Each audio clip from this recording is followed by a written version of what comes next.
Hello बच्चों, आपके अपने YouTube चैनल समाधान अड्डा में बहुत बहुत स्वागत है।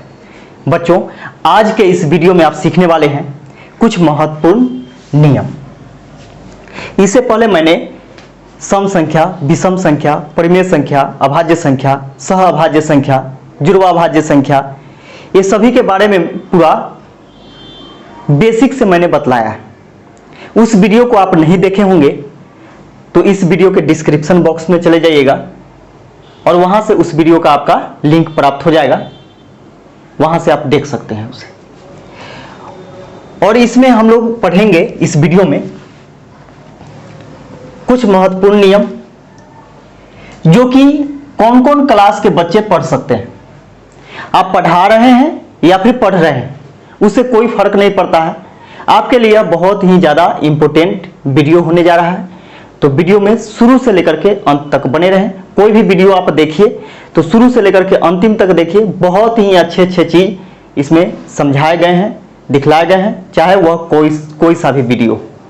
तो यहां देखिए कि कौन से क्लास के लिए है, तो 6 क्लास, 7, 8 एंड अदर एग्जाम, यानी किसी भी प्रकार के आप एग्जाम देना चाहते हैं, किसी भी क्लास का आप तैयारी करना चाहते हैं, तो ये सारे चीज आपके लिए बहुत ज्यादा जरूरी है। आपको लग रहा होगा कि 9th 10th में चले गए, 6, 7 ये सब का कैसे पढ़ें, कैसे तैयारी करें, तो टेंशन लेने की बात नहीं है। यहां पे आपको एक से एक वीडियो मिल जाएगा इस चैनल पर, तो अभी जाकर के इस चैनल को सब्सक्राइब कर लीजिए ताकि इसी प्रकार का वीडियो आपको मिलते रहेगा। तो देखिएगा यहां पे पहला नियम है क्रम विनिमय नियम, यानी कम्यूटेटिव लॉ।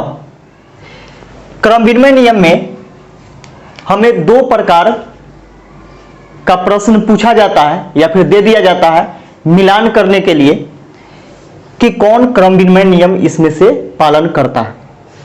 तो देखिए यहां पे a प्लस b, यानी वैसे 2 धनात्मक पूर्णांक, वैसे 2 धनात्मक पूर्णांक या फिर ऋणात्मक पूर्णांक, उससे कोई फर्क नहीं पड़ता। वैसे 2 पूर्णांक, पूर्णांक में क्या होगा, ऋणात्मक भी होगा, धनात्मक भी होगा, है ना। पूर्णांक के बारे में आप नहीं सीखे हैं तो फिर उस वीडियो को जाकर के देखिए। देखिए a प्लस b, यानी वैसे 2 पूर्णांक जिसको एक सीरियल नंबर से जोड़ने पर या फिर उसको पलट करके जोड़ने पर, जैसे मान के चलिए कि एक हो गया 2 और एक हो गया 4, तो आप 2 + 4 कीजिए या 4 + 2 कीजिए, दोनों बात आपस में बराबर होगा कि नहीं। तो उसी प्रकार यहां पे देखिए कि a प्लस b या b plus a plus b बराबर b प्लस a, यह कौन सा नियम कहलाएगा, तो जोड़ का क्रम विनिमय नियम कहलाएगा। ऐसा जब भी आपके सामने आ जाए, मानिए चलिए कि ऐसे दे दिया आपको 3/5 प्लस 7/4 बराबर 7/4 प्लस 3/5, तो इसको कौन सा नियम कहिएगा, तो यह जोड़ का क्रम विनिमय नियम होगा। तो इस चीज को आप समझ गए होंगे। अगला देखिए, अगला भी क्या है कि वैसे 2 धन पूर्णांक या ऋण पूर्णांक, वैसे 2 पूर्णांक जिसको दोनों को गुना करने पर, यानी a गुने b बराबर b गुने, तो यह गुना का क्रम विनिमय नियम कहलाएगा। जैसे में मान के चलिए कि 2 और 7 कोई 2 पूर्णांक है, इसको हम 2 गुने 7 भी लिख सकते हैं या 7 गुने 2 लिख सकते हैं, क्या कोई फर्क पड़ेगा। 2 × 7 = 14 कहिए या 7 दूनी 14 कहिए, दोनों बात बराबर हो रहा है। लेकिन यहां पे नियम का बात कह दे तो नियम का बात जब भी बोलेगा या फिर पूछेगा तो यहां पे ये सब चीज ध्यान में रखना है कि यह कौन सा नियम कहलाएगा, तो यह कहलाएगा गुना का क्रम विनिमय नियम। यह कहलाएगा कौन सा नियम, गुना का क्रम विनिमय नियम कहलाएगा।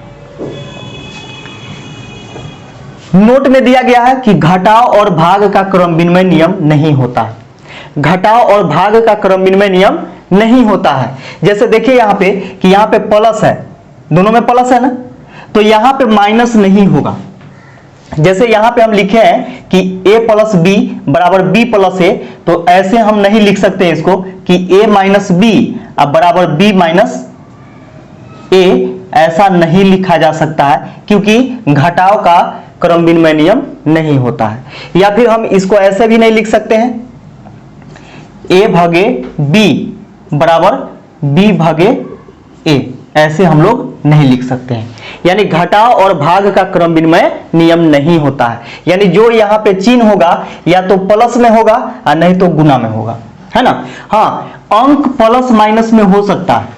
अंक जो होगा यानी पूर्णांक जो होगा वह धन पूर्णांक भी हो सकता है, ऋण पूर्णांक भी हो सकता है, लेकिन यहाँ पे प्लस है, यहाँ पे माइनस नहीं होगा और यहाँ पे भाग नहीं होगा। जब भी होगा तो प्लस में होगा या फिर गुना में होगा। तो मैं विश्वास करता हूं कि इस चीज को आप बहुत अच्छे से समझ गए होंगे। अगला नियम देखिए कि अगला नियम क्या है। दूसरा नियम है कि साहचर्य नियम यानी एसोसिएटिव लॉ। इसमें देखिएगा कि वैसे तीन पूर्णांक, ऐसे तीन पूर्णांक वह धनात्मक भी हो सकता है, ऋणात्मक भी हो सकता है, उसके लिए कोई टेंशन नहीं है। तो a प्लस बी यानी a प्लस बी प्लस सी यानी तीन पूर्णांक है a b c, तीन पूर्णांक है a b c, इसको समझिएगा। हम a के वैल्यू को रख सकते हैं, जैसे मान चले कि a बराबर हम 7 मान लिए, b बराबर 3 मान लिए और c बराबर 8 मान लिए। यहाँ कोई फर्क नहीं पड़ता है, यहाँ पे और भी कोई संख्या हो सकता है, क्योंकि a b c यानी तीन ऐसे पूर्णांक है जिसको हम लोग ऐसे लिख सकते हैं a प्लस बी। पहले इसको जोड़ेंगे, अंडर ब्रैकेट का मतलब क्या है कि सबसे पहले ब्रैकेट का काम करेंगे और इसको जोड़ने के बाद फिर c को जोड़ेंगे और फिर यहाँ पे देखिए a प्लस बी प्लस सी यानी b प्लस सी को जोड़ करके अब फिर a को जोड़ेंगे। तो यह कौन सा नियम कहलाएगा? तो यह जोड़ का साहचर्य नियम कहलाएगा, यानी जोड़ का यह साहचर्य नियम कहलाएगा। ऐसा जब भी रहेगा, आपको तीन पूर्णांक दे दिया a b c और यहां पे बोलेगा कि आप इसको साहचर्य नियम में लिखें, तो कैसे लिखेगा? तो a प्लस बी यानी 7 प्लस 3 अब प्लस c यानी 8 बराबर ऐसे भी लिख सकते हैं आप 7 प्लस यानी a plus b plus c यानी 3 प्लस 8। अब यहां पे इसको सॉल्व कीजिएगा तो 7 और 3 10 हो जाएगा प्लस 8 बराबर 7 प्लस 8 3 11। 10 और 8 को जोड़िएगा 18 हो जाएगा, 7 और 11 को जोड़िएगा तो 18 हो जाएगा। ये दोनों बराबर आया, बराबर आ गया। लेकिन यहां पे देखिएगा कि अलग अलग हम लोग लिखे हैं, अलग अलग जोड़े हैं इसको, लेकिन यहां पे बराबर ही आया, आ गया कि नहीं? तो यह जो नियम होगा यानी इस प्रकार से जो लिखा जाएगा यह साहचर्य नियम कहलाएगा। किसका? जोड़ का साहचर्य नियम कहलाएगा। तो ऐसा प्रश्न जब भी आ जाए, ऐसा प्रश्न जब भी आ जाए और आपको मिलान चिन्ह करना हो या फिर आपको बोला जाए कि साहचर्य नियम में इसे बदले, तो आप आसानी से इसको बदल सकते हैं। इस चीज को आपको ध्यान में रखना पड़ेगा, है ना। अगला देखिए a गुने बी गुने सी, ब्रैकेट में है a गुने बी और बाहर में है गुना c, फिर a गुना ब्रैकेट अंडर है b गुने c। यह जो वैल्यू कहलाएगा, यह जो नियम कहलाएगा, यह गुना का साहचर्य नियम कहलाएगा। क्या कहलाएगा? गुना का साहचर्य नियम कहलाएगा। तो यहां पे देखिए कि इसी प्रकार हम यहां पे देखते हैं कि a b c तीन वैल्यू यहां से वही वैल्यू रखते हैं, ठीक है, उससे कोई दिक्कत नहीं है। a b c का वैल्यू कुछ भी हो सकता है। अब यहां से समझिएगा कि a गुने b यानी 7 गुने 3 और गुने 8 यानी गुने c बराबर a गुने b गुने c यानी 3 गुने 8। 7 3 21, सबसे पहले ब्रैकेट का काम किया जाता है। 7 में 3 से गुना करेंगे 21 हो जाएगा गुने 8 बराबर 7 गुने 8 3 24। अब इसको गुना कीजिएगा तो 8 एकम 8 8 दूनी 16 बराबर 7 चौके 28 के 8 हासिल 2 7 दूनी 14 2 16। देखिए 168 168 आ गया, दोनों बात बराबर हो गया। लेकिन हम लोग यहां पे देखते हैं कि ये जो आएगा ऐसा आपके सामने दिया हुआ रहेगा और पूछा जाएगा कि यह कौन से नियम का पालन करता है, या फिर आपको मिलान करने वाला आएगा। तो वहां पे आप देख सकते हैं 8 क्लास में ऐसा है, मैं 8 क्लास का मैथ पढ़ाऊंगा तो वहां पे ये चीज मैं बतलाने वाला हूं, तो आप देखते रहिएगा। फर्स्ट चैप्टर में है मिलान चिन्ह, उसमें मिलान करने वाला है ना। तो इस प्रकार का जब भी आपको दिखाई दे तो आप कहिएगा कि यह गुणा का साहचर्य नियम है ना। तो इसको आप लिख लीजिए। देखिए अगला देखिएगा तीसरा नंबर, वितरण नियम या बंटन नियम यानी डिस्ट्रीब्यूटिव लॉ। यह वितरण नियम या बंटन नियम क्या होता है? ऐसे 3 पूर्णांक, जैसे देखिए कि 3 पूर्णांक है ए बी सी है, पहले पूर्णांक से अन्य 2 में गुना किया गया है और अन्य 2 पूर्णांक यानी बी और सी जो है यह प्लस में है। तो ऐसा जब भी प्रश्न आए तो क्या करते हैं कि ए से बी में भी गुना करेंगे और ए से सी में भी गुना करेंगे, ए से बी में भी गुना करेंगे और सी में भी गुना करेंगे। तो देखिए वही काम किया गया है कि ए से बी में गुना किया गया है, प्लस है तो प्लस, ए से सी में गुना किया गया है ना। तो ऐसा जब भी प्रश्न आ जाए या फिर ऐसा जब भी आपको दिया हुआ रहे और आपसे पूछा जाए कि यह कौन से नियम का पालन करता है, तो आपका जवाब होना चाहिए कि गुना का जोड़ पर वितरण नियम, गुना का जोड़ पर वितरण नियम। अगला देखिएगा कि a गुने b माइनस सी, इसका मतलब है कि a से b में भी गुना करेंगे और a से c में भी गुना करेंगे। माइनस है तो माइनस देंगे बीच में, है ना। तो यहां पे देखिए a गुने b और फिर a गुने c, अब माइनस है तो माइनस का चिन्ह, है ना। तो यह कौन सा नियम कहलाएगा? तो गुना का घटाव पर वितरण नियम, गुना का घटाव पर वितरण नियम। तो ऐसा जब भी आपको कुछ दे दे और पूछा जाए कि यह कौन सा नियम का पालन करता है, तो आपको ये चीज ध्यान में रहना चाहिए, यह स्ट्रक्चर जो है वह ध्यान में रहना चाहिए। तो आपको ध्यान में रखने के लिए क्या करना होगा? तो जो चीज मैं पढ़ा रहा हूं, जो चीज सिखला रहा हूं, आप एक नोटबुक तैयार कीजिए, कॉपी लीजिए और उसमें नोट कीजिए और उसको आप देखिए, 2 4 5 बार देखिएगा, अपने आप याद हो जाएगा, ध्यान में रहेगा। अब यहां पे देखिए अगला चौथा नंबर है कि योज्य प्रतिलोम यानी एडिटिव इनवर्स। इनवर्स मतलब क्या होता है? उल्टा होता है, यानी प्रतिलोम होता है। तो देखिएगा योज्य प्रतिलोम यानी एडिटिव इनवर्स, जब 2 संख्या का योगफल, जब 2 संख्या का योगफल 0 हो, जब 2 संख्या को लेकर के और दोनों को जोड़ेंगे तो रिजल्ट क्या आना चाहिए? 0 आना चाहिए, यानी 0 आना चाहिए। तो एक संख्या दूसरी की योज्य प्रतिलोम कहलाती है। जैसे में मान चलिए कि एक संख्या आपको दे दिया 5, एक संख्या आपको दे दिया 5 और बोला जाए कि 5 का योज्य प्रतिलोम कौन होगा। तो आपको यह चीज ध्यान में होना चाहिए कि ऐसी 2 संख्या जिनका योगफल 0 आए यानी 0 आ जाए। तो यहां पे देखिए कि एक संख्या ही आपको दिया हुआ है तो दूसरी संख्या मान लेते हैं, है ना। तो दूसरी संख्या मान लेते हैं कि माना कि ए मान लीजिए, x मान लीजिए, कोई दिक्कत नहीं है, a मान लेते हैं। तो पहली संख्या 5 है दिया हुआ, तो दूसरी संख्या हम क्या मान लिए? a मान लिए, और दोनों को जोड़ने के बाद क्या आना चाहिए? तो 0 आना चाहिए, बराबर में 0 यानी 0। अब यहां पे देखिएगा कि 5 इधर प्लस में है, उधर जाएगा तो माइनस में, और बराबर का नियम होता है, छोटा सा चीज ध्यान में रखिएगा कि बराबर के इस पार, जैसे देखिए कि बराबर के इस पार कोई भी चीज प्लस में है, उधर जाएगा तो माइनस हो जाएगा, इधर माइनस में रहेगा उधर जाएगा तो प्लस में हो जाएगा, इधर गुना में रहेगा इधर जाएगा तो भाग में हो जाएगा, इधर भाग में रहेगा उधर जाएगा तो गुना में होगा। ये चीज आप ध्यान में रखिएगा 4 चीजों को। तो यहां पे देखिए कि ये प्लस में है, उधर जाएगा तो माइनस में हो जाएगा, यानी a इधर रह गया और 0 में से 5 घटाएंगे तो क्या बचेगा? 0 में से 5 घटाएगा तो -5 बचेगा। आया समझ में? तो a बराबर क्या हो गया? -5। तो आप कह सकते हैं डायरेक्ट रूप से कि 5 का योज्य प्रतिलोम -5 होगा। तो यही चीज हम लोग अधिकतर करते हैं, समझते नहीं है, सीधा एक्सरसाइज पर जाते हैं और बनाने का प्रयास करते हैं। तो जब तक कि आप नहीं समझिएगा बनाइएगा कैसे, तो फिर क्या करते हैं कि सहारा लेते हैं किधर, सबसे अंतिम पेज पर आंसर होता है, और उस आंसर का प्रयोग हम लोग करते हैं कि प्लस में है तो माइनस वाला लिख दो, माइनस में है तो प्लस वाला लिख दो, है ना। तो ये सब चीज नहीं होना चाहिए। यह चीज आपके लिए बहुत ही ज्यादा रिएक्शन करने वाला साबित होगा, यानी आगे के पढ़ाई में आप सही से नहीं पढ़ पाइएगा।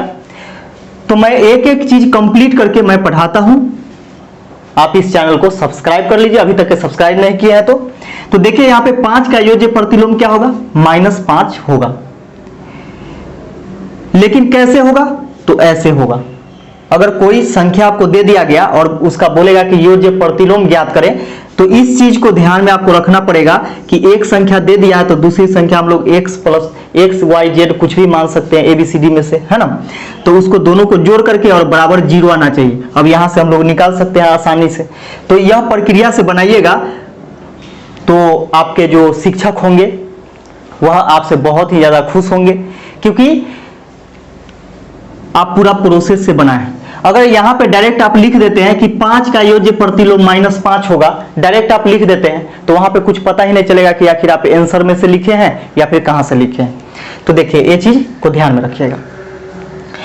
अगला है आपका 5वां नंबर कि गुणात्मक प्रतिलोम, यानी मल्टीप्लिकेटिव इनवर्स। मल्टीप्लिकेटिव इनवर्स है यानी गुणात्मक प्रतिलोम, यह किसे कहेंगे। तो देखिएगा कि जब दो परिमेय संख्याओं, अब देखिए परिमेय संख्या यहां पे आ गया तो आपको पता होना चाहिए कि परिमेय संख्या किसे कहते हैं। अभी तक आप नहीं देखे हैं उस वीडियो को, तो इस वीडियो के डिस्क्रिप्शन बॉक्स में मिल जाएगा उस वीडियो का लिंक, जा करके जरूर देखिए कि आखिर परिमेय संख्या क्या होता है, क्योंकि मैं बार बार आपको बतलाऊंगा तो सब वीडियो में दिक्कत हो जाएगा, है ना। तो यहां पे देखिए कि परिमेय संख्या को जानना है तो सबसे पहले जाकर के उस वीडियो को आप देखिए। तो यहां देखिए जब दो परिमेय संख्याओं का गुणनफल, जब दो परिमेय संख्याओं का गुणनफल 1 हो, जब दो परिमेय संख्याओं का गुणनफल 1 हो तो एक दूसरे का गुणात्मक प्रतिलोम कहलाता है। प्रतिलोम मतलब उल्टा। जैसे मान के चलिए कि पहला परिमेय संख्या हम मान लेते हैं क्या, 4 मान लेते हैं। पहला परिमेय संख्या हम मान लिए कि 4 है, ठीक है। अब बोला कि इसका दूसरा परिमेय संख्या ज्ञात करें, यानी इसका गुणात्मक प्रतिलोम ज्ञात करें। तो इसका गुणात्मक प्रतिलोम ज्ञात करें तो गुणात्मक प्रतिलोम ज्ञात करने के लिए हमें 2 संख्याओं की जरूरत पड़ेगी, है ना। तो 2 संख्याओं की जरूरत पड़ेगी जिसमें से एक संख्या हमको दिया हुआ है और एक संख्या पूछ रहा है ना। तो जो पूछ रहा है उसके बारे में हमको मालूम नहीं है, तो अज्ञात राशि को हम लोग क्या करते हैं, एक्स वाई जेड मानते हैं, ABCD में से कोई अल्फाबेट में से। तो हम मान लेते हैं क्या कि x, दूसरी जो संख्या है वह x है, और दोनों को गुना करने के बाद, दोनों को गुना करने के बाद क्या आना चाहिए, तो 1 आना चाहिए, बराबर में 1, है ना। अब यहां पे देखिए कि 4 जो है यह गुना में है, उधर जाएगा तो भाग में, तो x बराबर हो जाएगा 1/4। बटा मतलब भी क्या होता है, भाग होता है ना। तो 4 इधर गुना में था, उधर गया तो कहां, भाग में। तो 4 का गुणात्मक प्रतिलोम क्या हो जाएगा, 1/4 हो जाएगा। तो हम लोग डायरेक्ट यहां पे क्या करते हैं कि अगर पूछ देता है कि 5 का गुणात्मक प्रतिलोम क्या होगा, 5 का गुणात्मक प्रतिलोम क्या होगा, तो हम लोग सीधा आंसर दे देते 1/5 होगा, जो कि आंसर तो सही है, लेकिन आप कैसे बनाए इसको। अधिकतर जो टीचर हैं यह चीज नहीं बता पाते हैं, जिससे क्या होता है कि बच्चे समझ नहीं पाते हैं। बच्चा का कोई दोषी नहीं होता, और आप अगर शिक्षक हैं, आप देख रहे हैं वीडियो मेरा, तो आप बहुत ही महान हैं, क्योंकि शिक्षक का मैं बहुत ज़्यादा आदर करता हूं। किसी भी शिक्षक का। तो ऐसा नहीं है कि मैं आपका काम क्या है कि जो बच्चा आपसे पढ़ने आ रहा है उसको पूरा क्लियर वे में बताइए, उसको समझाइए, ताकि वह संतुष्ट हो जाए और आगे के पढ़ाई यानी यह जो पढ़ाई है उसके जीवन में कभी ना कभी प्रयोग हो। भले डिग्री का यूज कहीं कहीं है, लेकिन नॉलेज का यूज सभी जगह, क्योंकि नॉलेज जब तक नहीं रहेगा तब तक के इंसान आगे नहीं बढ़ सकता है। लेकिन सही नॉलेज होना चाहिए। तो आप क्या कीजिए कि बच्चों को सही जानकारी दीजिए, सही नॉलेज दीजिए, जिससे क्या हो कि वह अपना भविष्य खुद ब खुद तैयार कर सके।